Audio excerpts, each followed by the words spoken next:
ছোটবেলায় তো কার্টুন দিয়ে দিচ্ছেন, কার্টুন দিচ্ছে না বাচ্চাকে, আমার বাচ্চা স্মার্ট, কার্টুন চালাতে পারে, মোবাইলের হেভি জানে। আমার ছেলে না স্যার, আমার দেখেন না স্যার, এই অনেক কিছু জানে, নিজে নিজে সার্চ দেয়, ইয়ে করে, 7 বছর বয়সে। আরে বাপরে বাপ, মানে খুব গর্ব ফিল করে ওরা।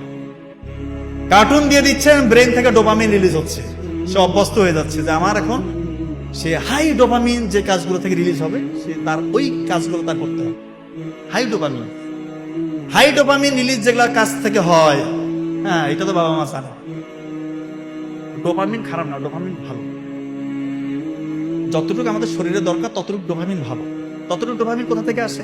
যতটুকু আমাদের শরীরের জন্য উপযোগী। মা বাবার সাথে একটু হাসি মুখে গল্প করা, সন্তান থাকে তার সাথে একটু খেলাধুলা করা, মাঠে গেছেন বন্ধুদের সাথে একটু খেলতেছেন, ক্রিকেট ফুটবল যেটাই খেলেন, ব্যাডমিন্টন খেলতেছেন, বই পড়তেছেন, কোরআন তেলাওয়াত করতেছেন, নামাজ পড়তেছেন, আল্লাহর সাথে তাহাজ্জুদে কথা বলতেছেন, কান্নাকাটি করতেছেন, এখান থেকে ডোপামিন রিলিজ হবে। এই ডোপামিনটা আপনার জন্য ভালো, এই ডোপামিনটা আপনার জন্য ভালো। এটা ততটুকু আল্লাহ তাআলা ওই সময় বের করে যতটুকু আপনার শরীরের জন্য ভালো, আপনার ব্রেইনের জন্য ভালো। আপনি মাইন্ডফুল থাকবেন, আপনি প্রশান্তি পাবেন। আর যখনই হাই ডোপামিন, উচ্চ ডোপামিন বের করতে যাবেন, এটা আপনার শরীরের জন্য খারাপ, আপনার ব্রেনকে বিগড়ে দিবে। কোন কোন কাজ থেকে হাই ডোপামিন বের হয়? 1 নম্বর পর্নোগ্রাফি, জুয়া, ইয়াবা,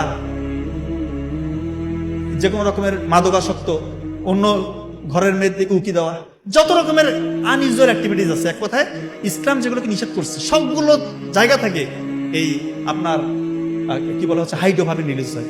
আর আপনি আপনার সন্তানকে ছোট্ট বয়সে কার্টুনটা দিয়ে দিলেন, কি ক্ষতি করলেন চিন্তা করতেছেন আপনি?